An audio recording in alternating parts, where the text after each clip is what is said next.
Aita for breaking a man's nose because he apparently didn't know what stop means. I, 21F, went to my local grocery store the other day to get one, 2 items and then go home. As I'm grabbing said items, they were on different aisles, I see a man, 45, 55, following me quite closely. You may say, oh, maybe it's just a weird coincidence, he wanted something on that aisle. No, he didn't pick up or look at anything, didn't even have a cart.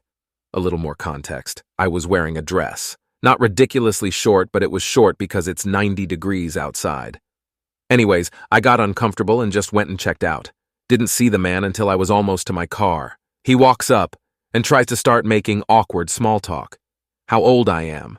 The fact that my license plate is a different state than the one I was in, where I was coming from, if I have a boyfriend. I told him I wasn't interested and asked him to please leave me alone. He didn't, and got closer to me. I have a very big ick about people boxing me into small spaces, trauma, and so I said quite loudly, please back away from me, I don't like this. He laughed and basically said, she's upset, what a sweetheart, and is now 3 inches away from me. So I panicked and slammed the palm of my hand into his nose, which broke it. He began screaming at me, but I was having a panic attack and just got into my car and left. I told some friends about it, and some say I'm at AH because I could have just ducked away, and some say that that's a completely normal response for someone who has trauma. So, Ida? Edit 1. Sorry for the rant. You did good. Taught that masher a valuable lesson. Maybe saved a few other women the displeasure of his advances. Taught that masher a valuable lesson. I haven't heard someone use the word masher since my mother died 15 years ago. That was her favorite word for a creep. I haven't heard someone use the word masher since my mother died 15 years ago. That was her favorite word for a creep. I love the term masher. Only time I've ever heard it outside of this thread was in an I Love Lucy episode. This time he ended up the mashy, and I am so pleased. First, and only time I heard masher was on Bugs Bunny. Who says cartoons aren't educational? These weren't simply improper advances. He was isolating her while making sure she was safe to attack. This is textbook predator behavior, and that man is practiced at it. Yeah, we need hat pins to come back in style. NTA, a lesson he, no less, hasn't managed to learn in half a century of living. Maybe this act of self-defense has finally gotten it into that thick, rapey skull of his. Maybe it's me, but I think it's super naive to assume he learned his lesson. He's likely been acting like this his whole life, which means he's likely been hit before, whether by the woman he was harassing or a man she was with. I've seen guys pick fights at bars and get the shit knocked out of them, and they'll be laying on the ground saying, yeah, that guy was a pussy, because in his mind he won the altercation. How many times he had broken nose, though? Sounds like he'll feel this lesson for a bit longer than, probably, usually. It should make him stop until his nose heals, though. That's at least something. If you stick your nose where it doesn't belong, prepare for the 5-point palm exploding face technique. NTA. But the friends who are telling you that you are tia for defending yourself certainly are. Let's see what they would do in that situation. People like to think they would never be a victim. They like to victim blame or criticize reactions because if the victim was wrong or made a mistake, well, they won't be a victim because they are better, smarter, etc. I was buckled into the driver's seat wearing a winter coat and had my window down to get gas. NJ. The attendant was being creepy, but when I handed him the money, he grabbed my hand and then leaned in the window going for a kiss. All I could do was slap at him with my one free hand and scream until he laughed at me and walked off. So many people had ideas about what I should have done. Punch him, throw coffee at him, magically have a weapon on me, etc. But I was buckled into a seat, wearing a bulky coat, steering wheel in front of me, goon coming in at me through the window. No room to move or escape. Slapping and screaming and hitting the horn were the only options.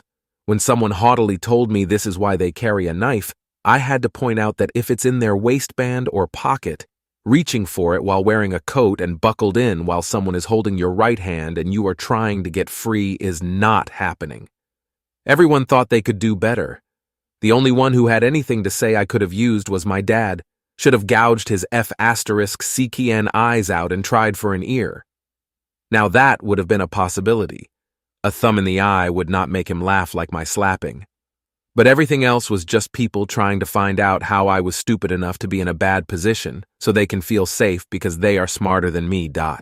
Everybody wants to pretend they're an anime badass who can flick out a wicked sick trick shot while seated and comfortable like it ain't no thing. They like to think that in a moment of crisis and panic, they're going to pull off something that winds up on a YouTube video of top 7 counters of all time or some bullshit. Your dad was kinda right. When you go for an eye gouge, fingers clasp and thumb goes in. It's like pushing out a rubber funnel or something. Don't worry about scraping out the last bits. It's not about 100% completion. When you feel the pop, you can stop.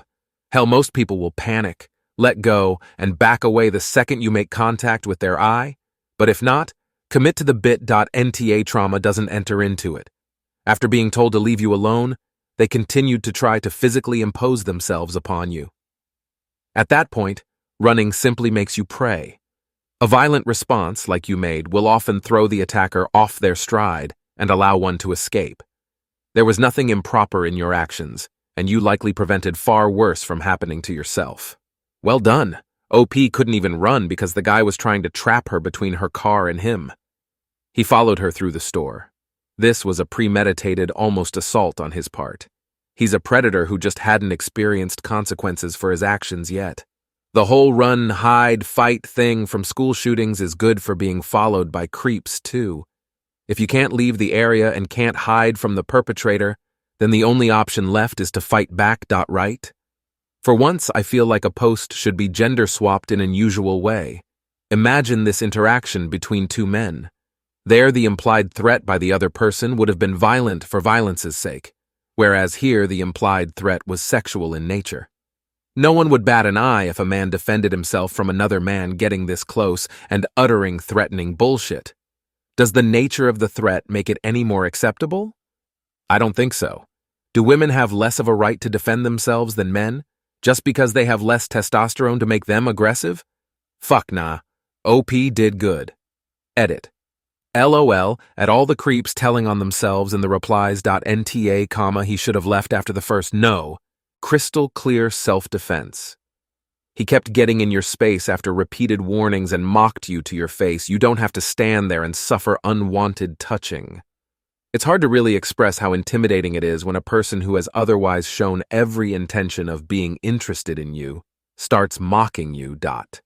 Even as a guy, if another man followed me to my car and didn't have an immediate question, I would absolutely be on guard.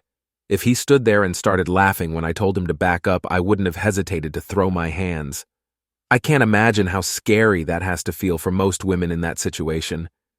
If a grown person doesn't understand that closing in on someone's personal space is wrong, then they deserve a busted face at the very least. They still likely won't learn the lesson, but after so many years, if they don't intuitively know that, then you just have to do what you can to get them away from you. Yep. That's when you know beyond a shadow of a doubt that there is zero respect intended for you as a fellow human. That quote S when you feel like the mouse in the cat's claws. Shit's revolting. He should have left before the first no. Following someone you don't know around a store and then following them to their car is absolutely too far.